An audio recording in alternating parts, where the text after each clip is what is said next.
Senhor esteja com... Proclamação do Evangelho de Jesus Cristo segundo João. Naquele tempo, disse Jesus aos seus discípulos: se o mundo vos odeia, sabei que primeiro me odiou a mim. Se fosseis do mundo, o mundo gostaria daquilo que lhe pertence. Mas porque não sois do mundo, porque eu vos escolhi e apartei do mundo, o mundo por isso vos odeia. Lembrai-vos daquilo que eu vos disse: o servo não é maior que seu senhor. Se me perseguiram a mim, também perseguirão a vós. Se guardaram a minha palavra, também guardarão a vós. Tudo isso eles farão contra vós por causa do meu nome, porque não conhecem aquele que me enviou. Palavra da salvação.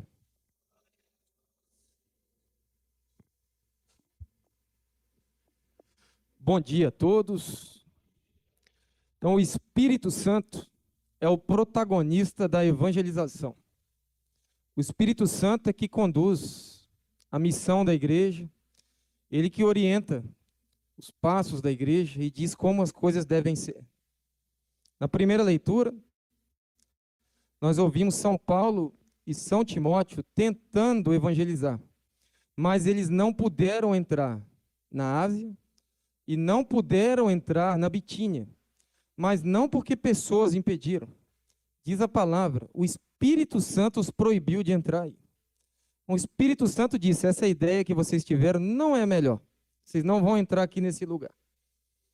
Finalmente, durante uma noite, tiveram uma visão, e lá tinha um homem chamando para evangelizar na Macedônia. E para lá eles foram. A vontade de Deus é que a evangelização aconteça aqui. Então o Espírito Santo é que disse onde o evangelho devia ir primeiro e onde que ele não devia ir. O Espírito Santo que conduziu a evangelização sempre. Como naquela época, ainda hoje, é ele que dita os nossos rumos. Continua sendo como o vento, esse Espírito que sopra onde quer. Cabe a nós apenas seguir as suas instruções, aprender com o Espírito Santo e ver o que é que nós devemos fazer. O Papa São João Paulo II disse, no ano 2000, o seguinte: o horizonte para que deve tender todo o caminho pastoral é a santidade. Tudo, então, deve nos conduzir à santidade. E o Papa Francisco disse: para ser santo, não é necessário ser bispo, sacerdote, religiosa ou religioso. Muitas vezes somos tentados a pensar que a santidade esteja reservada apenas àqueles que têm possibilidade de se afastar das ocupações comuns para dedicar muito tempo à oração. Não é assim.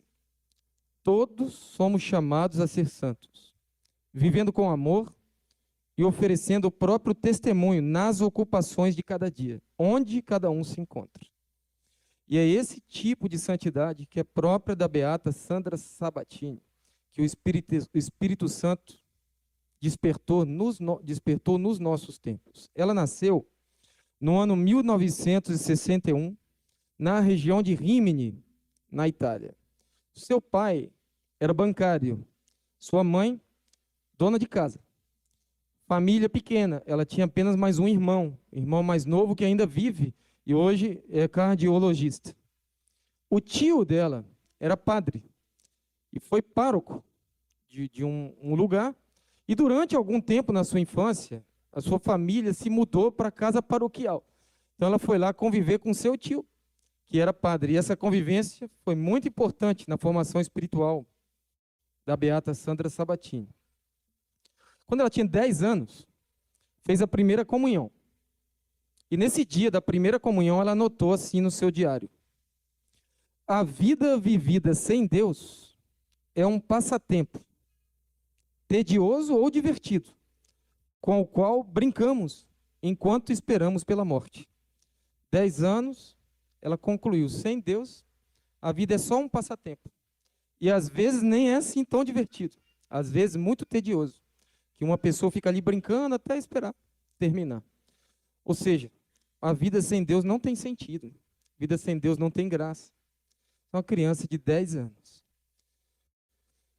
Depois ela foi crescendo e encontrou uma associação chamada João 23. Nessa associação, que era dirigida por um padre, que também ele está em processo de beatificação, o padre Oreste Benzi.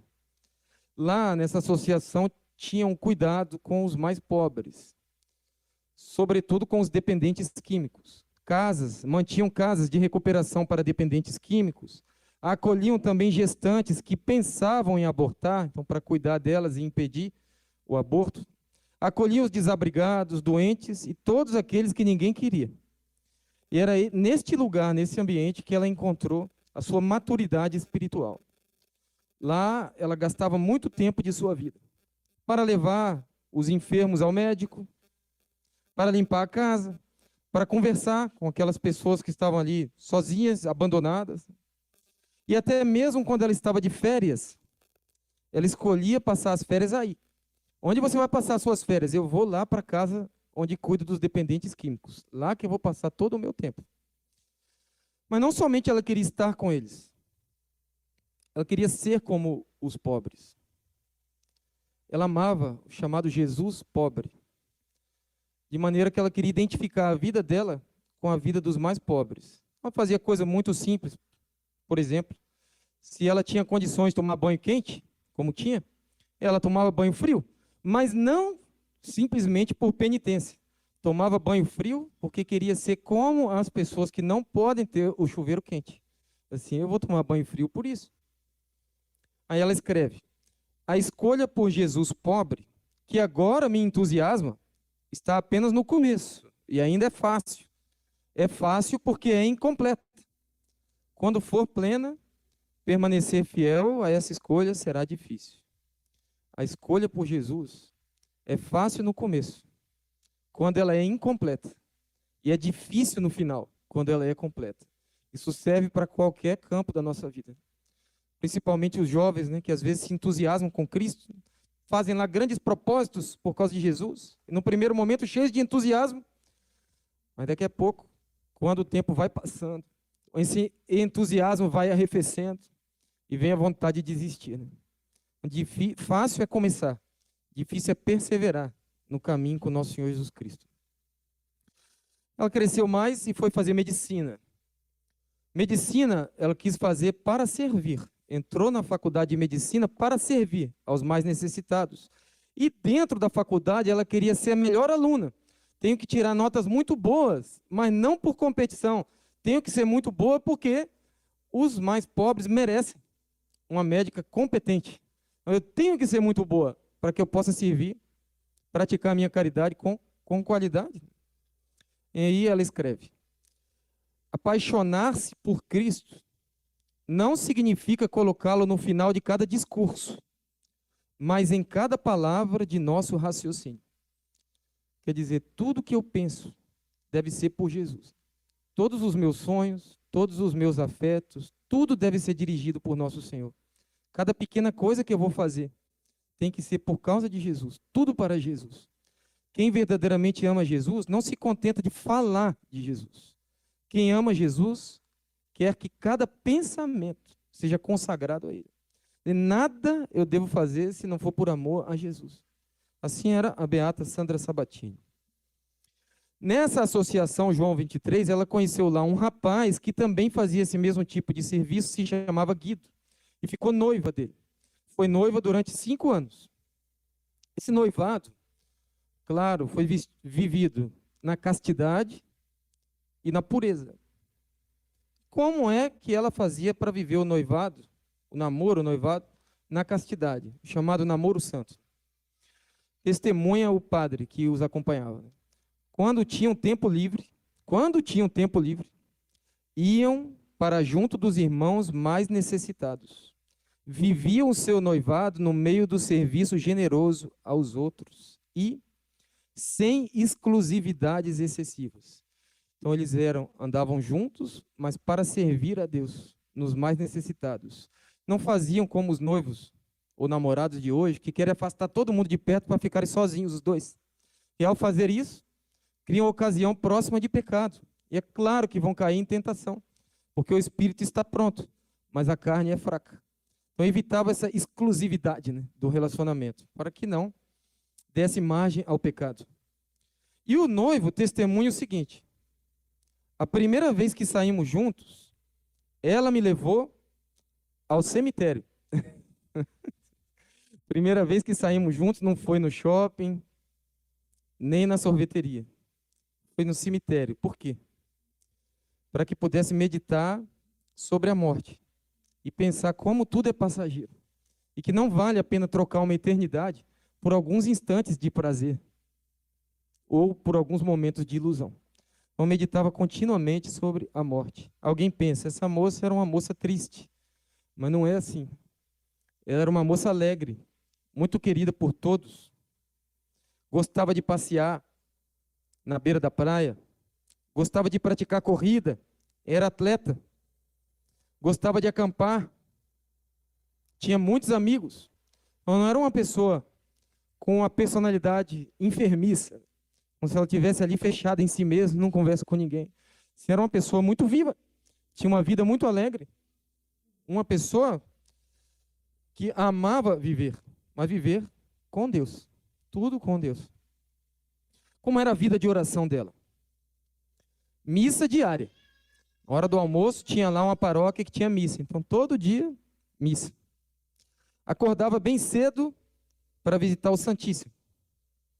Fazia também a liturgia das horas. No Réveillon, virada de ano, sempre passava em adoração. Como nós aqui, no Patrimônio Histórico. Todo dia também rezava o terço. E escreveu assim: se eu não rezar pelo menos 1 hora por dia, nem me lembro de ser cristã. Se eu não rezar 1 hora por dia, pelo menos, eu nem lembro que eu sou cristã. Acho que se tem menos de 1 hora, para ela, era considerado um dia perdido. Né? Porque esqueceu para que ela vive, né? Vive para Jesus e por Jesus.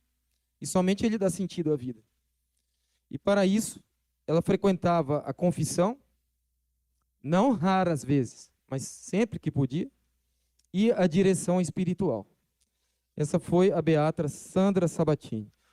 Sofreu um acidente de carro antes de completar 23 anos. E nesse acidente, ela estava acompanhada com algumas pessoas que estavam indo para o serviço dos mais necessitados, para a missão.